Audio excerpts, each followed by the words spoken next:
আমরা নিরপেক্ষ এই অন্তর্বর্তীকালীন সরকারকে কেয়ারটেকার সরকার হিসাবেই মনে করি। আপনাদের একমাত্র দায়িত্ব একটি সুষ্ঠু, সুন্দর, নিরপেক্ষ জাতীয় সংসদ নির্বাচন উপহার দেয়া।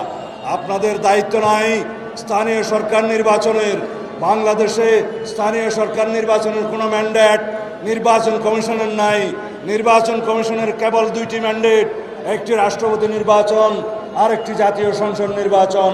কেবলমাত্র স্থানীয় সরকার মন্ত্রণালয় অনুরোধ করলে স্থানীয় সরকারের নির্বাচন দিতে হয়। এই ছাত্রদল নেতা রাকিব বলেছে ছাত্রদলই আন্দোলন করেছে, কুমিল্লায় যে বলেছে এখানে শিবিরের কোনো অস্তিত্ব ছিল না, জামাত ইসলামের কোনো অস্তিত্ব ছিল না এবং বৈষম্য বিরোধী আন্দোলনের কোনো নামগন্ধ ছিল না। ছাত্রদলই আন্দোলন করেছে, যেখানে কোনো শিবিরের কোনো অস্তিত্ব ছিল না, জামাত ইসলামের কোনো অস্তিত্ব ছিল না এবং বৈষম্যের কোনো নামগন্ধ ছিল। যেখানে কোনো শিবিরের কোনো অস্তিত্ব ছিল না, জামাত ইসলামের কোনো অস্তিত্ব ছিল না এবং বৈষম্যের কোনো নামগন্ধ ছিল। গাধার মতো এক একটা কথা বলেন, এগুলোকে ছেড়ে দিলে হবে না তো, এগুলো এক পর্যায়ে ছাত্রলীগ হয়ে উঠবে। এই অভ্যুত্থান যতটা বিএনপি, তার চেয়ে বেশি আর কারো নয়, আর কারো নয়। শেখ হাসিনা যে আজকে বাংলাদেশ থেকে পালিয়ে গেছে, আওয়ামী লীগের নাম নিশানা নাই, সেইটার প্রেক্ষাপট আমরা তৈরি করেছিলাম, বিএনপির নেতা কর্মীরা তৈরি করেছিল। বিএনপি জনাব তারেক রহমান, আমি তাকে উদ্দেশ্য করে বলছি যে নাকি এখন অব্দি বাংলাদেশের মাটিতে পা রাখতে পারে নাই, সে ওখানে থেকে বড় বড় লেকচার দেয় আর আমাদের এখানের বাংলাদেশের অবস্থায় বিকৃতি ঘটাচ্ছে। এখন বলে হচ্ছে আমরা সব উল্টে ফেলেছি, কিন্তু ফখরুল ইসলাম আলমগীর নিজেই বলছে যে আমরা ছাত্রদের পক্ষে নেই। কত বড় মিথ্যাবাদী হলে একজন নেতা এরকম কথা বলতে পারে? ওদের কোন সাহসে ওরা নির্বাচনের দাবি করে? আগে ছিল আওয়ামী লীগ ব্যতীত পুরো বাংলাদেশ এক, এখন বর্তমানে বিএনপি ব্যতীত পুরো বাংলাদেশ এক। বিএনপি মহাসচিব মির্জা ফখরুল ইসলাম আলমগীর তিনি বলেন, কোটা বিরোধী আন্দোলন সম্পূর্ণভাবে শিক্ষার্থীদের আন্দোলন। আন্দোলনের সঙ্গে শিক্ষার্থীরা সরাসরি জড়িত।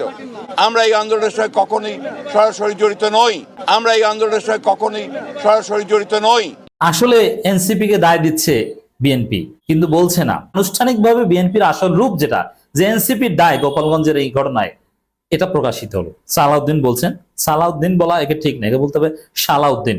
ভারতের দালাল, 8 বছর পলাতক থেকেছেন এবং বিলাসী জীবনযাপন করেছেন। সালাউদ্দিন আহমেদের 8 বছরের নাটক পিনাকি ভট্টাচার্য ফাঁস করে দিয়েছে। এই সালাউদ্দিন আসলে ভারতে পলাতক ছিল, রয়ের তত্ত্বাবধানে ট্রেনিং নিয়েছিল।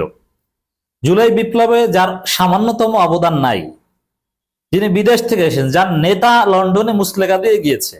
সালাউদ্দিনের বক্তব্য, এনসিপি আবেগ তাড়িত হয়ে অপরিকল্পিতভাবে রাজনৈতিক কর্মসূচি গ্রহণের কারণে অভ্যুত্থানের শক্তি হামলার মুখে পড়েছে। যারা একটি নতুন রাজনৈতিক দল সংগঠিত করেছে, যাদের এখনো রেজিস্ট্রেশন নাই,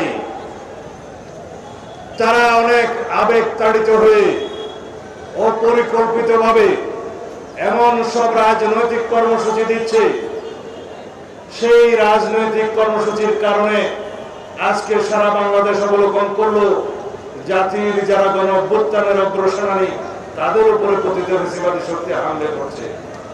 এখন ছাত্র জনতা আমাদেরকে পুরো জাতিকে যে মুক্ত করেছেন, এর জন্য তো তাদেরকে বাহবা, সহযোগিতা, তাদের সর্বাত্মক ভাবে তাদেরকে আমরা হাততালি দিয়ে অভিনন্দন জানানো উচিত। এখন যারা ছাত্রদের ব্যাপারে খারাপ মন্তব্য করে, বাংলাদেশের তাদের রাজনীতি আর বেশি দিন চলবে না। আগামী নির্বাচন যে নির্বাচন হবে, এই নির্বাচনে জুলাই স্পিরিটকে ধারণ না করলে বাংলাদেশের কোন রাজনৈতিক দল 3 মাস নয় 2 মাসের বেশি বাংলাদেশের রাজনীতিতে গতিতে থাকতে পারবে না ইনশাআল্লাহ। যারা বৈষম্য বিরোধী ছাত্র, আপনার জায়গা ক্যাম্পাস, আপনার হাতে বই থাকবে, আপনার কাজ না এসপির রুমে গিয়ে সেইখানে গিয়ে তাদেরকে তদারকি করা, আপনার কাজ না ডিসির রুমে গিয়ে তদারকি করা, আপনাদের কাজ না বিভিন্ন মন্ত্রণালয়ে গিয়ে তদারকি করা। ছাত্রদের কাজ ক্যাম্পাসে, ছাত্রদের কাজ ক্লাসরুমে, ছাত্রদের কাজ লাইব্রেরিতে। বিশেষ করে স্কুল কলেজের মাসুম বাচ্চারা নিজেদের জীবন দিয়ে রক্ত ঝরিয়ে আমাদের কাজকে মুক্ত করেছে, গোটা জাতিকে মুক্ত করেছে।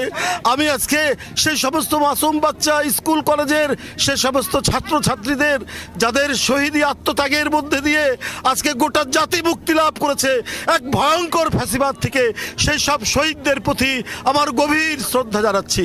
গত 15 বছর আমাদের উপরে শত রকম জুলুম হয়েছে, অন্যায় হয়েছে, আমরা ঘরে থাকতে পারি নাই, আমরা ঘরে থাকতে পারি নাই।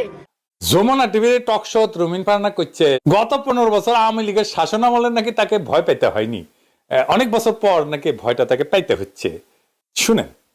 আমরা সন্ধ্যার পরে বহু বহু বহু বছর পর আবারও বেরোতে এখন ভয় পাই। আপনিও ভয় পান, স্বীকার করবেন কি করবেন না জানি না, আমি ভয় পাই ভাই। এবং আমি এটা সকল চ্যানেলে বলি, রাত হলে আমাকে আমার সঙ্গে আরেকটা লোক দিতে হবে গাড়িতে। এটা তো আমি গত 15 বছর বলি নাই। তার মানে সে নিরাপত্তা ছিল আওয়ামী লীগের আমলে। আচ্ছা, আমরা দেখি আওয়ামী লীগ আমলে কারা নিরাপদে ছিল। রুমিন ফারহানার নিজের মুখেতে শুনি, শুনেন।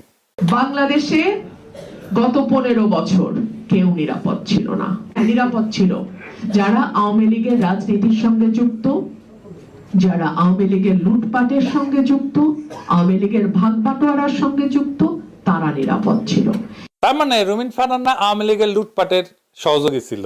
না না, আমি বলি নাই, রুমিন নিজেই কইছে ইনকে করে ধরা খাবি উই।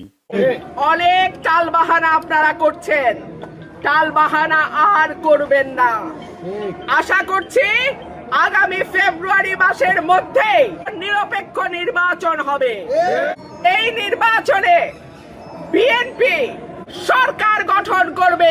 যারা পিআর পদ্ধতির নামে বাংলাদেশের নির্বাচনের দাবি তুলছে, যারা বলছে জাতীয় সংসদ নির্বাচনের আগে স্থানীয় সরকার নির্বাচন চাই, তাদের একটা উদ্দেশ্য আছে, তাদের একটি অসৎ উদ্দেশ্য আছে।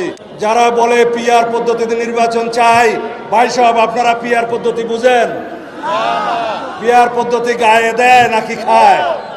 বিএনপি শুধু আগামী 5 বছরের জন্য ক্ষমতা যেতে চায় না, আগামী 30 বছর তারা ক্ষমতা থাকতে চায়, 30 বছর তারা রাজত্ব করতে চায়। আর বিএনপি তো 5 বছরের জন্য ক্ষমতা চায় না, আর বিএনপি তো 5 বছরের জন্য ক্ষমতা চায় না। বিএনপি আগামী 20, 30, 40 বছর, বিএনপি আগামী 20, 30, 40 বছর জনগণের ম্যান্ডেট নিয়ে ক্ষমতা থাকতে চায়। যত বাধা বিপত্তি আসুক না কেন, ডিসেম্বর বা ফেব্রুয়ারি এর মধ্যে নির্বাচন হতেই হবে, হতেই হবে, এর সঙ্গে কোনো আপোষ নাই। 17 বছর রাজপথে যুদ্ধ করেছি, আমরা রাজপথে আর যুদ্ধ করতে চাই না। যারা এতদিন তাদের নেত্রীকে পর্যন্ত মুক্তি করতে পারেনি, তাদের নেতা কর্মীদের কথা বলার দুঃসাহসিকতা ছিল না। এখন দেখেন এই 24শে গণঅভ্যুত্থানের পর আমরা যে দ্বিতীয় স্বাধীন বাংলাদেশ পেয়েছি, এতে তারা এখন কি করছে, ওই যে বলে না, কথায় বলে না, ওই যে রান্না করা খাবার খেতে খুব মজা লাগে, রান্না সুবাস, এখন সুবাসিত খাবারগুলো খেয়ে ঢাকর দেওয়ার চেষ্টা করছে বিভিন্ন। খালেদা জিয়ারে বালুর ট্রাক ফেলে আটকায় রাখলো হাসিনা, আপনারা বাদ ভেঙে যাইতে পারলেন না ওনারা বাইর করে আনতে। এটা আপনাদের ক্যারেক্টার আর্ক। কয়জন পুলিশ হাতে গোনা যায়। এই পুলিশের বেষ্টনী থেকে খালেদা জিয়াকে মুক্ত করতে পারেন না, এখন হ্যাডম হয়ে গেছে, হারকুলিস হয়ে গেছে না একজন। 2013 সালে 5ই মে হেফাজতকে মাঠে নামাই দিয়ে নিজে মাঠে নামেন নাই। এটাও একটা ক্যারেক্টার আর্ক। এই বিএনপি সামান্য সমালোচনা নিতে পারে না। আপনাদের কাছে প্রশ্ন, যেই বিএনপি সামান্য সমালোচনা নিতে পারে না, এরকম দলকে আপনারা বাংলাদেশের রাষ্ট্র ক্ষমতায় দেখতে চান কিনা?